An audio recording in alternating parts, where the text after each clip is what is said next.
All right, thank you for being here. This is our sound and editing, which usually quite some good people last year, but you probably was what you show. Scheduling's tricky. Yeah, Yeah. too much to schedule. Mhm. So appreciate you guys being here. You guys already know who I am, so I'm not gonna repeat myself. But now I'm gonna have each people here to tell you who they are and what they do, etc. I'm Lou Graziani. I do a lot of short film directing and producing and do some commercial work and marketing as well. And I also do a lot of my own editing and sound, so that's why I'm here. Cool. I'm Joshua Love. I run Butterfly Temple Studio in Cleveland here. We do all audio-based things like sound design, mixing, film scoring, ADR, pretty much anything you hear. So that's our forte. That's what we do. I'm Mike Caral. I'm a composer and sound designer in Columbus.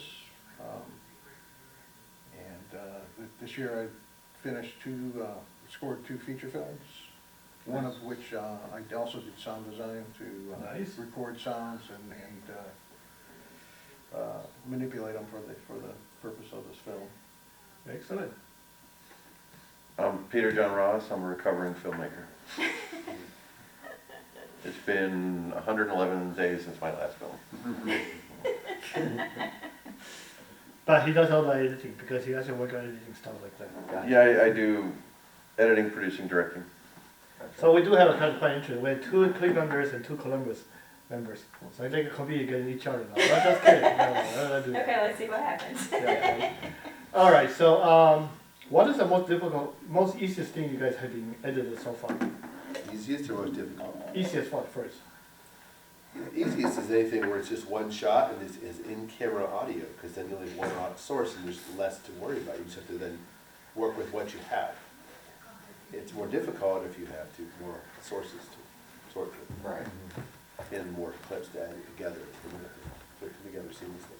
When there's like one take, like just this recording of us right now with one mic over there, that's it. You really just have to make sure that works or it doesn't. I think, and maybe you agree on this, to have an easy like composition or an easy like sound-based execution has a lot to do with the communication that you have with the director or the producers that are there, so that you can kind of engage the hive mind and be able to understand what it is that you're trying to achieve.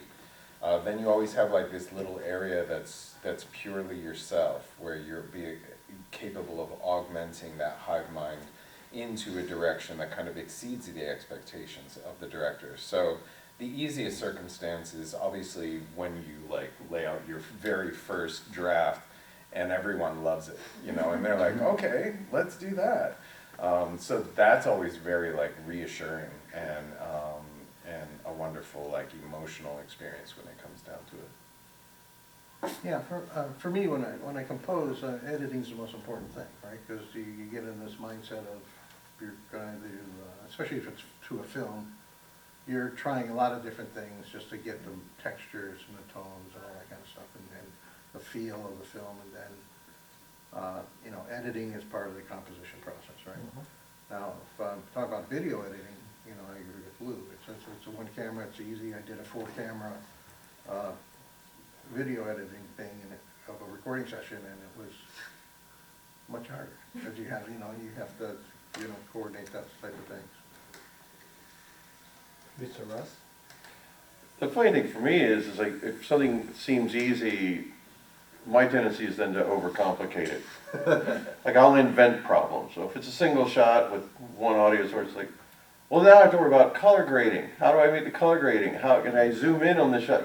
How do I make this more complex and difficult? Because you're so used to dealing with problems, I find that we tend to invent them sometimes.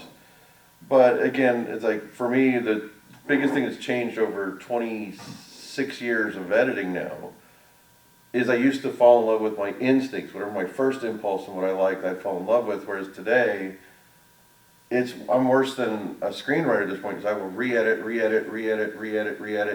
because whatever bothers me on like the 20th view is going to bother somebody else on their first view. So I try to fix those things, but to me, it's not that I don't believe there isn't an easy edit. it just, it's so rare, it's like a unicorn to me to have an easy edit. Okay. All right, that's it. Which I thought was a breaking the ice, so make sure that you really get comfortable here. What is your thought process when you start editing, when you get a footage from a client or a director, not from your own project, Yeah. other people? We start with that way, come this way.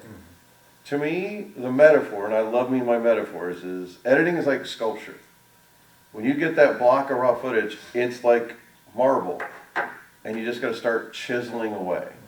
And to me, the first thing you can do is, you have to kind of review all the footage. So the first thing you do is just start creating selects. Just start chipping away everything before action and everything after cut.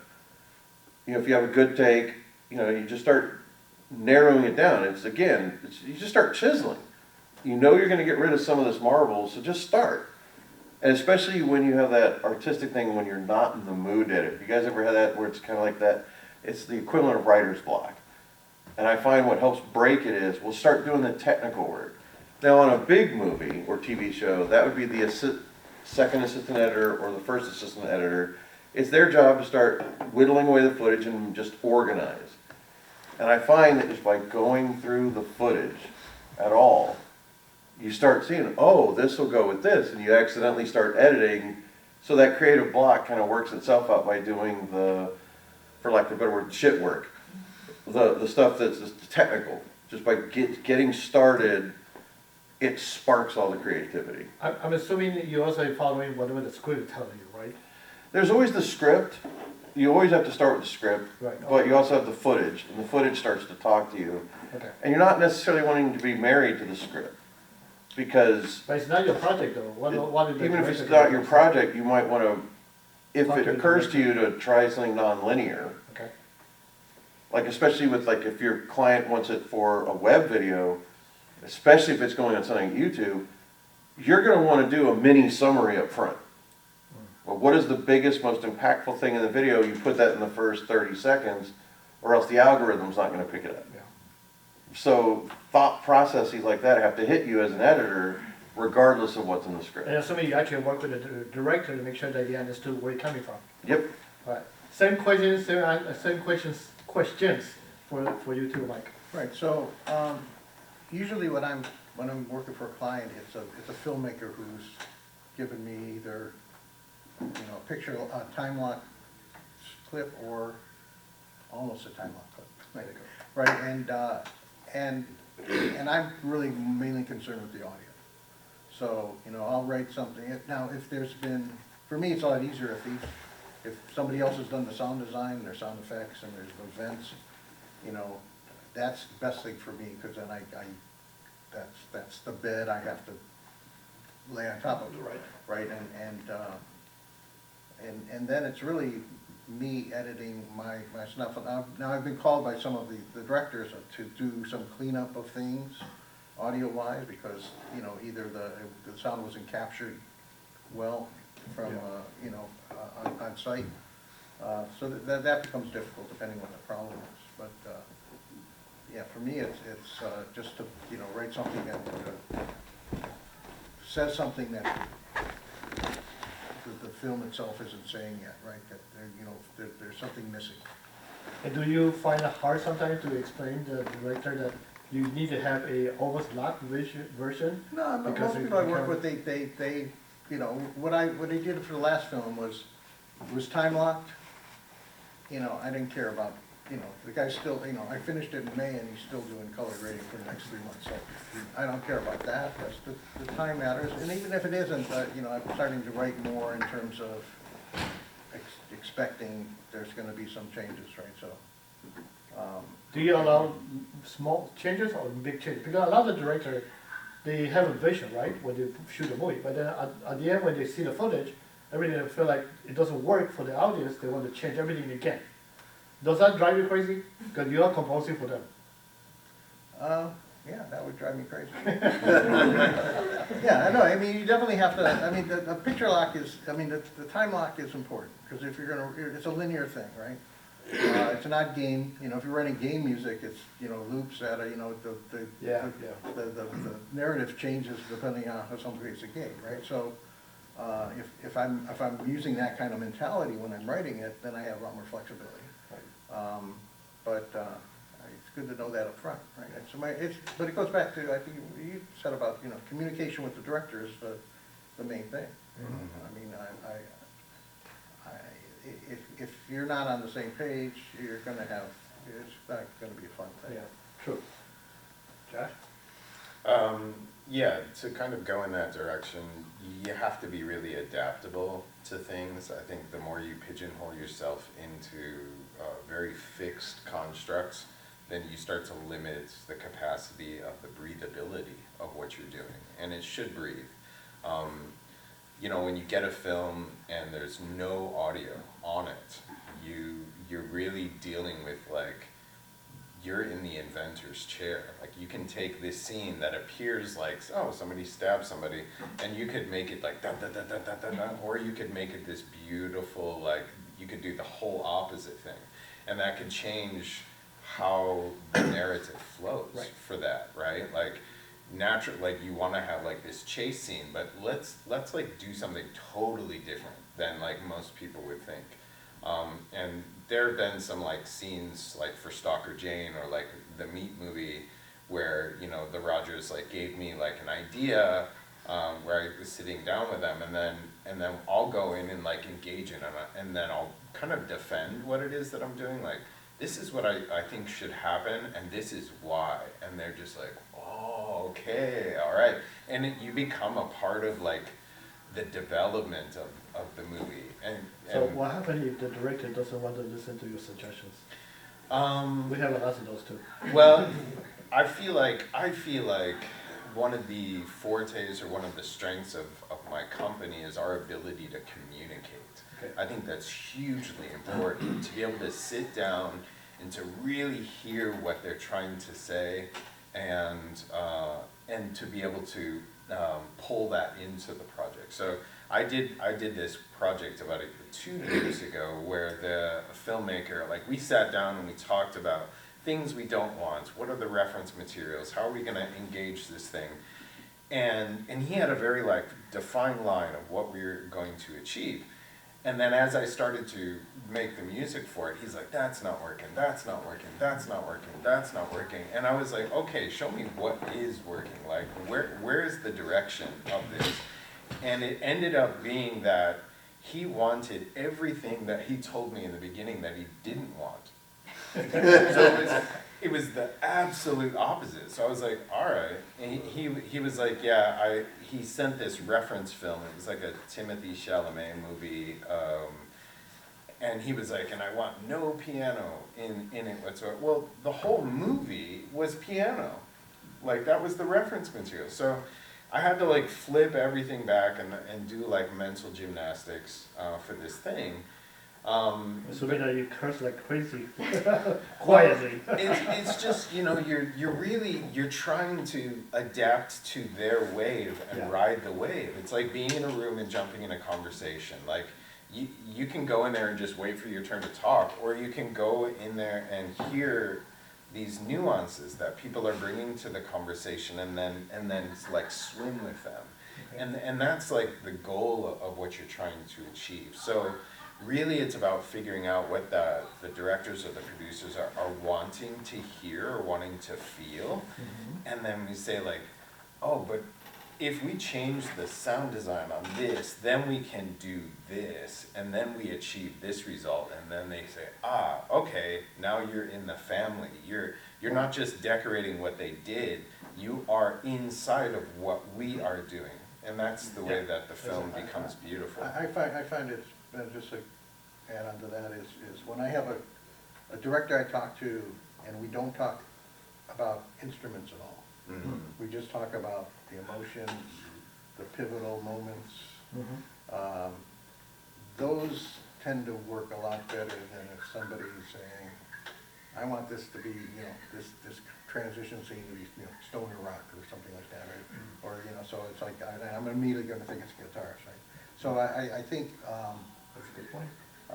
the only exception, I had one director who insisted that her dog be represented by a bassoon, and it worked out great because that was insightful. But I think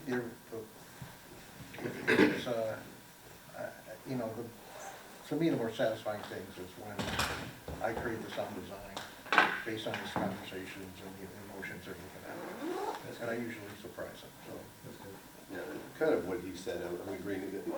You need to understand the emotion that they want the scene to represent and then build it towards that, whether that's the editing or the sound. Like, how can I work towards that goal? And if you have something better in mind, don't just assume that's better. You gotta talk to them about, what if we do this? And then if you can explain why, they might appreciate your input.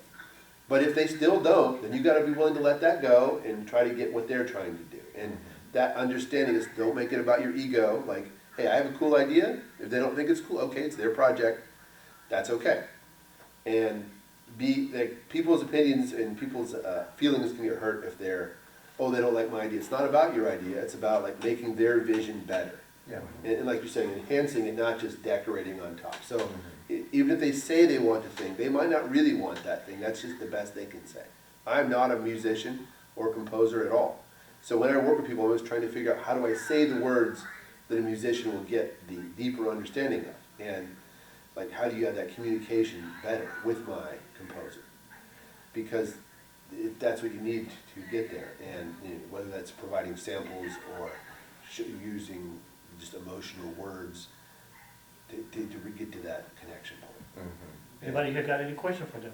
I've got 2 questions. Excellent, start with this person and go all the way that way. So one question is about like starting out in sound and like, you know, when you're on a budget, you're making these short films and you're working with small crews, but you want to still have good sound, but you don't have, you know, obviously on a budget for like top of the line sound equipment. So like, what are some recommendations for like some good starting microphones or what, you know, those kinds of things? And the other is like, how do you transition over, I don't even know how to word this quite what I'm trying to say, but like, I feel like so much focus is put on the screenwriting and the directing.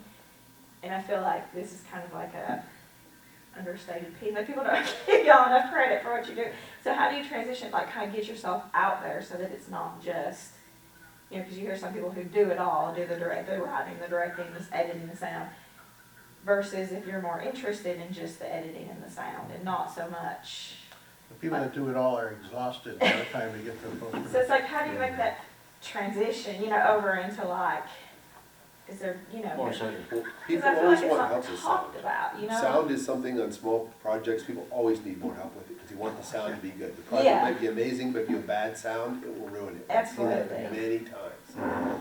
And I know some of the local schools like Tri-C offers courses in editing and sound. I know some people who just went through that, I think at Tri-C, and they've been getting a bunch of small sound gigs since then. Gotcha. And they've met a bunch of, you know, networking because Yeah. that sort of got them started. And that's not answering your question about like gear. Like, I could specify a certain mic or something, but it's not about the mic, it's about you need to know when that mic's appropriate and all those other things. Right, yeah. Or work with somebody who does, who can give you advice on the fly. Gotcha. Usually I work with. Because that's exactly, I mean, I was like getting into it and just watching films that have been made, I'm speaking for me, but like as I've watched his films be made and as, you know, they just developed as, you know, going through school and developing.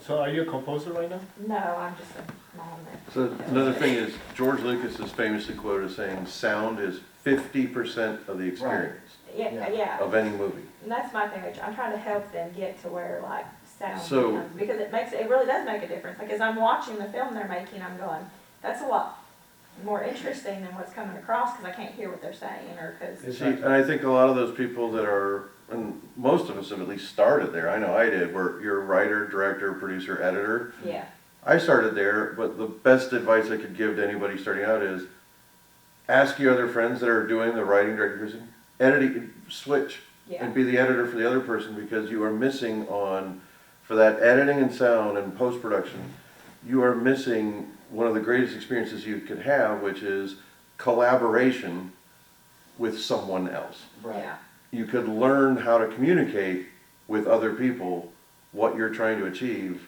Because if you get further along in the industry where you're having to work with other people, if you've started to practice in your first films, those relationships and that communication, it's always going to get better. yeah. Right.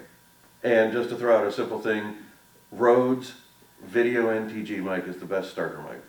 I mean, just It's like based something on the basic. NTG5 Yeah, technology, which is one of their latest shotgun mics that most people would use in a boom pole. For the most The part, video NTG is a great, 'cause fantastic I watch a starter lot of mic. their movies as they do, because I'll watch it for sound, you know, they'll ask me to watch it for sound, so I can, you know, be a third party that's looking at it, not having looked at it for hours and hours and hours. Because I think that's important too, so like a lot of times I'll listen to their videos just to say, you know, they'll say, does this sound like, you know, usually can hear, you know, they'll have me watch them just to. Yeah, they have the It makes a DJI huge mics difference. and the Rode mics and all the little lavaliers. lavaliers. Lavaliers. They're good, but if you're not using them even in conjunction with a microphone, you're missing out. Gotcha.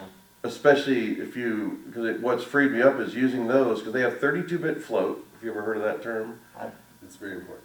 It's crucially important on the post-production side because the way audio was recorded for most of the last 2 decades is it's all about recording it kind of like CD quality sound.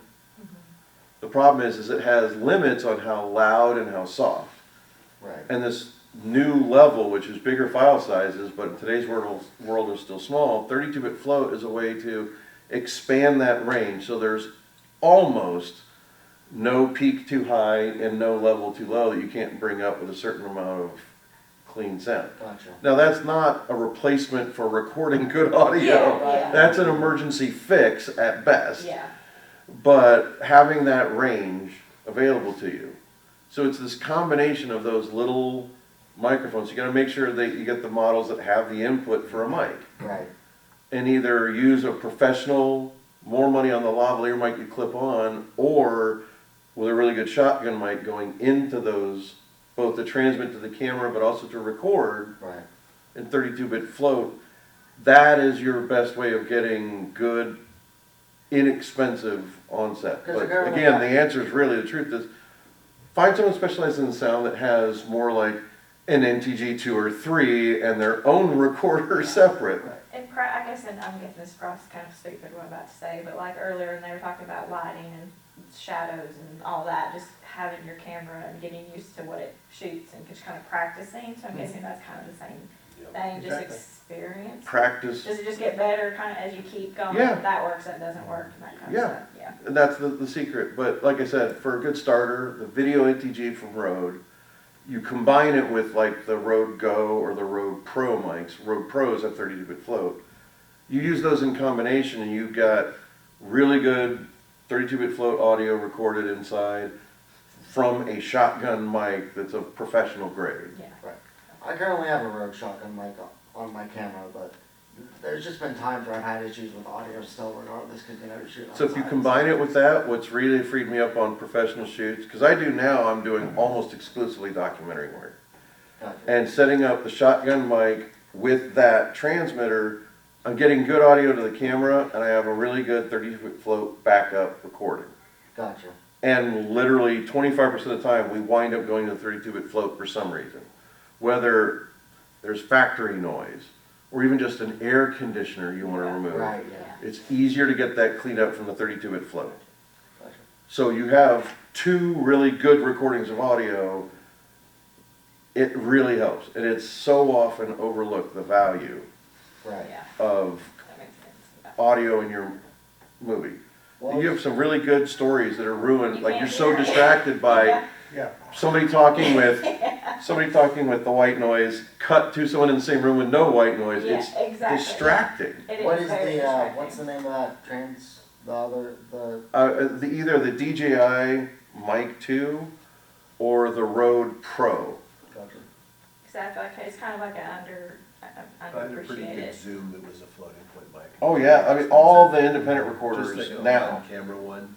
Zoom, they've made Come new down models to with so 32-foot float on every model now. But Because it's such a requirement. it's not about the brand though, it's about this feature he's talking Yes. about. Because there's plenty of mics from those companies that don't have the 32-bit float. Yep. Which is then, you can still record good quality, it just will have that maximum and minimum peak. Yeah, a noise. So if Ceiling and you say floor. something too loud, it will just cut out and it will ruin it. Yeah. Or something too quiet, you won't be able to hear it, you won't be able Yeah. to fix it. This fixes for that. That's what the hero said. Yeah, Yeah, 'cause it's like so, you said, it's so weird. There's this term that used to be the worst, which was we'll fix it in post. We used to lament that and now it's almost standard. Yeah. To a degree. Yeah, I don't know if I would say that. It's still a lot of. I deal mainly in post, but, except when I make my own samples, which I don't have to worry about, dialogue, because I don't do that kind of sample, but, the secret to audio is to get the best recording. Then Yeah. you have the most flexibility, because if there's mistakes, or there's noise, or all that kind of stuff, then you're just spending time in post-production to fix it. Yeah. Right. And, As opposed to how quick it could have been to get another tape. Yeah, Right. yeah, or do you wanna risk getting everyone back together to try to do another one, cause it was so, so bad that you. I think an important thing also is to think of the shot design and like where and how you're developing that, right? Right. So if you have like a guy running through a field without a shirt on, then you're dealing with like a whole lav problem. Like, how are you gonna mic that guy? Or even boom that. He's gonna Yeah, run. You're gonna have like the boom operator running with him, and you're hearing his feet. Like, Yep. there's so many so you're like, maybe this is not the way to do it. That means you could also just do ADR for that scene, and then Foley. do all of like sound effects like afterwards, right? Yeah. Per your do it in post thing, like have it, and then it'll be really clear. It'll sound like the guy is running right next to you, and and if you forecast those things ahead of time, like for this we are doing it this way, then you don't have to like worry about it and do Yeah. like 17 takes to try to get the cleanest one. It's like, no, We're just gonna get it, we're gonna create specifically the audio. doing it this way, right? Yeah, that's So- true sound design. So, Oh, yeah. maybe if you want like a fire truck going by in the background, but it's like all the timing is not right and stuff like that, like, then just reshape the scene, reshape how you're going to do it, because like they're saying, the technology of today is not so much about like which brand specifically that Yeah. you're using. The tools we have to work with like are far superior to anything they had in like the original Star Yeah. Wars days and Right. stuff like that. Like our phone alone is like superior to what they had to work Yeah. with. So it's not so much about that technology, but more so about how you engage it and how you reap the greatest benefit from it. And so it's like, hey, this scene might do a lot better if we just do a lot of like mid shots, right? Right. On that, and just keep going to A and to B and to C or whatever, and then just get the clean audio, and then we can like do, the Yeah. establishing shots from further away where you can't really see their mouth moving, but then you can still use the audio from the closer up shots. So Right. the way you design everything will, in the end, give you like that better product. And there's nothing more miserable than when you have like the tensions building up and then all of a sudden you can't hear what that one Yeah, person what they're said saying, very yeah. clearly. Yeah, And also if you don't have really good audio, like, streaming services will just reject you right out of the gate. So it's super important that you have, everything at least above their expectation. Yeah. well, that's wise. This is talking about like the architecture of the movie, right? Everything's related, yeah.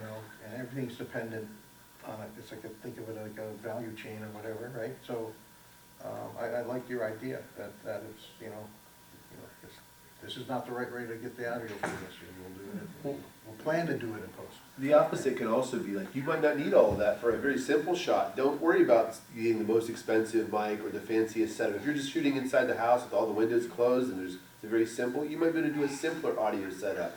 And you need to have the right setup for the right conditions and understanding when you need something more complicated versus when you won't, because Right. then you'll try the right level of complexity for your capabilities. The most important thing is getting a good recorder that can record 32-bit float. Yeah. That's probably the best investment you can do. And I think what you all said, that made a lot of sense, like kind of setting it up, to where you're kind of focused on that. I think that's where it's kind of neat when you have sound people come in, because you're thinking about that aspect of it, and it's funny to me, because I feel like it's kind of underrated, and it's like one of the most important parts of it, because, Well, planning's important. It's like, Yeah. I don't know if you do like even an abbreviated storyboard, right? Yeah, So the whole idea of like, this is, in this scene, these are the challenges. I like This that, scene, these yeah. are the challenges. Really start thinking about it by the And the scenes, more you yeah. can plan up front, less time it is, or opportunity for wasting Yeah. time. Yeah. That makes sense, yeah. No, that's helpful. Look at the time limit on your project. If you're making a feature film, you might have years to do all the very elaborate sound editing. If I'm doing one of these 48-hour challenges where I've got to have that all done in a day, well, then I don't want it to be too complicated, or I'm not going to have it done quickly enough. Yeah. But you also don't want it to be bad. Yeah. Yeah. Yeah. And that's, you know, there's gonna be a trade-off, but you don't want it to be a trade-off in quality that articulate. Yeah. So one thing you can do at home is when you're watching your movies and your shows, listen to what they are talking, how they say things, and how they put the sound effects in the background, or the music in the background. Right. They'll give you an idea how certain part you can have a crowd shot, but yet only the people talking about it, everybody in the background is quiet, right? Mm. They put the fake noises and everything to pretend they're talking. Right. But in reality, when they're shooting that, they tell you all the extra, don't make sound. Yeah. Just pretend you're dancing or there's some kind of music there. Then you put everything in post. That's how you can understand. So you listen, but then sometimes you can have two people talking, the noise is here, but then when they change the different camera, the noise different is very different. It's not- Because on purpose that they're doing that. Right, yeah. Or they get rid of certain background noise because they don't want you emphasize with their voices. So Yeah, this is one something thing you that- might notice when you watch is like a scene where like it's a couple, they're at a restaurant and they're about to break up. And you'll notice that the restaurant ambient sounds are slowly going down as you get to the important dialogue. Exactly. And the other thing that happens is, there's another thing that's really radically changed over the last few years for me in post with audio, I don't know if you guys have experienced this, is the software has changed dramatically in that, I got this plugin that cleans audio, and it's real basic, and it's only $40. It's called Clarity VX from Waves. And it is like a magic button now. I had audio from a guy who recorded his audio with a broken microphone on his iPhone. It was really scratchy, really noisy. We even had the sound re-recorders from Family Guy. Couldn't fix it. $30 plug-in, one button, and it was fixed. They're using a lot of AI now. Yeah, because it is AI based, but it's not the AI in a bad way. Right. They used AI to analyze 10,000 human voices so that it can separate one voice from like a crowd Yeah. and remove every sound that isn't a human voice and keep that one person's voice and even do a little bit of restorative Right. to it. Yeah, there is a lot of software right now. I use Acom Digital because I love the product. It's a more expensive, $99. Well, here the thing is, Isotope was a $2,000 Yeah. plugin that used to do this. Yeah. And overnight, Clarity VX started the war by launching out at $30. And now there's like 20 of them that do the same thing. It's built into DaVinci Resolve Studio, the pro version. It's the version of that is built in. I have podcasting software called Riverside that like you can record it and edit it all in the same piece of online software, and it has that in there too. Yeah, Adobe has their own podcast, which is the online only where you upload the audio. It does the same thing for free. Yeah. All right, I got one more question for you all. So, what is as a good edit or good sound edit? How do you justify to say which one? What is good? When is good for the client or whatever? It's only good when it works with and clicks with the viewers. That's it. It's not. Basically they always call editing the invisible art, because if you notice it, you're probably not doing a good job. Because if they notice you're editing, you're being too flashy, and they're not paying attention to the movie, the scene. You want to not be noticed with an edit. You want it to be whatever you're trying to do, whether it's a commercial, short film, newscast, YouTube video. You want people to only care about what is it, the story you're trying to tell. What is it you're trying to get across? What do you want them to focus on? If they're focused on it, you did a good job. If they're looking at your editing and commenting on it, you probably did a shit job. Because they missed the point. Well, I mean, what I do as a service provider, so if the director likes it, or if they comment on like, wow, you made this better, right, then it works. So it's really about the story and about the director. I don't know what the audience is gonna think, but that's my measure. Yeah, I think a lot about the final mixing stage. When we receive something, we'll talk to the director about whether they want like a 5.1, like a Dolby surround sound, or they want a 7.1, like, because that changes everything. That changes how it's done. So if you're doing like a smaller screening where you just have like a left channel, a right channel, and a center channel, that's simple. You just send all of the dialogue towards the center, you push everything else towards the sides. But then when you're dealing with a more immersive environment, you can really create sonic layers, right? You can have like, you know, you can have a coffee cup with a spoon in it way over on this right side, and then you have like a bus going by on the left side that's pitched towards the way these violins might be coming in over on the right side. Like, the way you're planning everything out and exacting a space for everything, that is an indication of what is good. You know, you can run the risk of overwhelming by having too many artifacts, or you can run the risk of underwhelming by not having enough artifacts. And that all comes into play. You know, when I was watching Disclosure Day recently, I was really noticing how they put certain footsteps in certain spaces, and even the pitch of the footsteps matching the pitch of the music, or that was going on in the environment. And that's, I think, and you probably notice this nowadays, there's a much more immersive connection between sound design and film scoring, where we are inventing sounds that may or may not sound like sound design or film scoring, right? Well, they also, they'll pitch footsteps to be like notes that match the Exactly. music, is things what you're saying, So right? you have movies like Smile that came out, and really, like, the film score is just sound design. It is sound design. That's all it is. And so you have, that is a brilliant way to like really engage the audience. So that gives you much more control over what is successful. Like, what do we want to achieve? Maybe we want no instruments at all, but we still want it to be this certain aura or Well, I energy. think the beauty of film is like, what is music? If you watch like Everything Everywhere All at Once, right? I thought that score was phenomenal, because it was like, I don't know what's being played right now, but it's like. Yeah, but you it still really- feel it, You right? feel it, Yeah, you know, I that's- mean, it's the that's- whole thing, the that's feeling the is goal. there. There's been this trend, like the opposite, like every used to think of the John Williams music, where it's like a score you will notice on the movie. Yeah. As opposed to the opposite of what you're saying, where like it is the movie, like the sound just fits in with the story. Yeah. You might not ever listen to it on its own, but it enhances the movie watching experience, because it like takes you on that journey. Yeah. Just Yeah. in the audio. Chernobyl was another one of those, right? Chernobyl's Chernobyl was beautiful. like, I love you know, Chernobyl. it was like electric cello, but it was like, they made up instruments by beating up a nuclear power plant. You know, Yeah, that stuff's cool. yeah. Yeah, and I think like Trent Reznor and Atticus Ross really, first off, Nine Inch Nails, so much of their music was based more on sound design than instruments.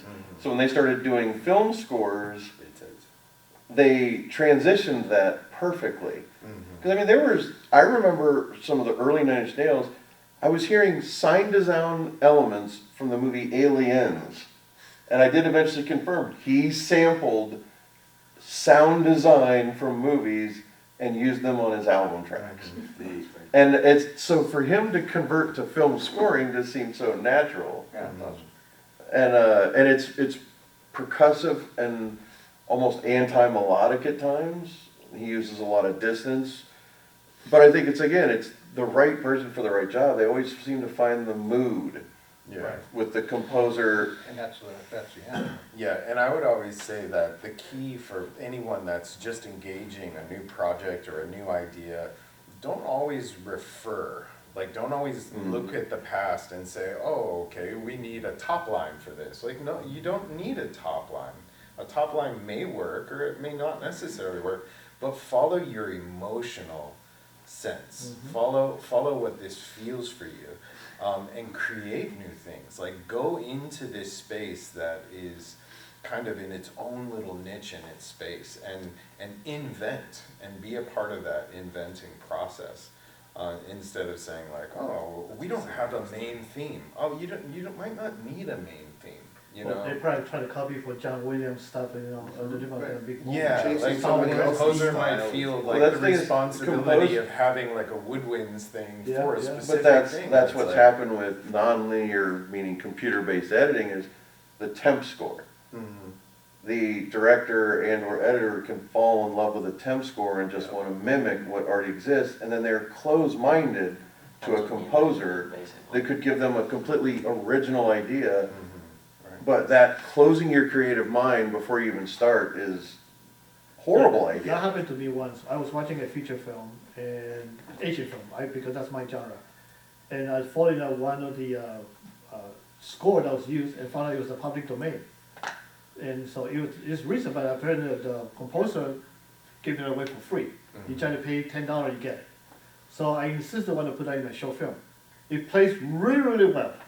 But then after watching it maybe 20 times, I'm like, yeah, probably not gonna use it because it's still not good enough for what I want.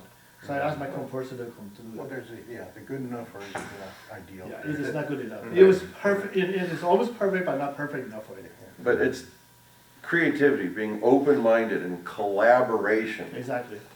You'll always make a better movie collaborating with other people. That doesn't mean the director's giving up that they're in control or it's their vision. But when you're closed off to anyone else's ideas, I think that tends to not be a good thing. Yeah. Right. Yeah. And when you're working with people like that, then you think, well, do I want to keep working with these people or find? Because they're not open to my ideas. Yeah, that's right, because then why am I here? I'm not here to just color in your coloring book. Think of the movies you love, and you look at the credits, and there's so many specialists for these domains. Set design, right? I never think about set design because I'm an audio guy, but it's like, I went through a little awareness of, wow, this just makes a big deal, right? It's, you know, Yeah, and again, there's some directors where their editor is just a monkey pressing buttons. Other people will hire an editor like Walter Murch, who's a collaborator. You don't hire an editor like Walter Murch. He was George Lucas's roommate in college. He became the editor on the Godfather movies, Apocalypse Now, The English Patient, just multi-Oscar winning editor. No one hires him without wanting him to be a serious, creative collaborator in the edit. But yeah, Whereas Ridley Scott wants to hire someone that just, I'm gonna sit behind you and tell you what button to press and when. yeah. Because he's not the editor, but he is the editor. Right. So it just depends. Every collaboration is gonna be different. Well, and sometimes I work with people I want to bring in their own creative vision. They don't really have much of one, and they're willing to do what I want, which is fine, but it's not as good as someone who could enhance it and make it better. Because I know I have a certain level of ideas, but if someone can improve upon my ideas, that's better than somebody who's like, okay. See, one of And my that's what helps bring it to a higher level in all the departments. One of my favorite stories from cinema history was the 1978 Superman. You had Richard Donner as the director, and he had just brought in the British director named Stuart Baird. They had colossal screaming matches over the edits every day. And it got so bad they were almost at the end of every week, one of them would either fire, Richard Donner would either fire him or he'd quit. And then on Monday morning, he would show up, whether he was fired or quit, he'd show up and go, take your hands off my fucking footage. I'm gonna edit this scene the way we talked about. And they would expect, and it got, when they were pulling pranks, where Richard Donner would park his car sideways in his parking spot. So he had to park on the other side of the building just to piss him off. They did 6 more movies together after this. That's awesome. Because again, think about that passion that it's like, he's an editor on this director's movie, but he cared so much to fight that hard Yeah. for what he thought was the best thing for the film. And that, you could write it off as ego, but it didn't seem to be ego as much as it's for the best thing for the movie. And it's like, I yearn for that kind of fighting collaboration of someone who cares about the movie as much as I do. I'd love to justify every decision and have to fight I for fight it. with Scott all the time, but then we love each other like crazy. We still work together, so. Yeah. But, we actually over the time, but great. Would you guys mind to tell everybody here how they can reach out to you? On YouTube, I have Industrial Magic. You can find my channel on there, see a bunch of my films, and we're always looking for more projects. Not industrial light magic, industrial magic. We have a website, Butterfly Temples, plural, butterflytemplesstudio.com. Yeah, we work on everything from, you know, Netflix level to short films, so, that's us. So, I have a website, MikeCaral.com, and I probably have enough cards for everybody. Not a high bar. And it, yeah, and it's, you know, it's got examples of, you know, broken down different ways of things I've done. I'm Johnny Wu Jr., you can reach me at mdifilms.com. Film.com, Film, singular, singular. because he doesn't want to acknowledge that I'm his son. Yeah, I don't really acknowledge that, no. Because I don't want to pay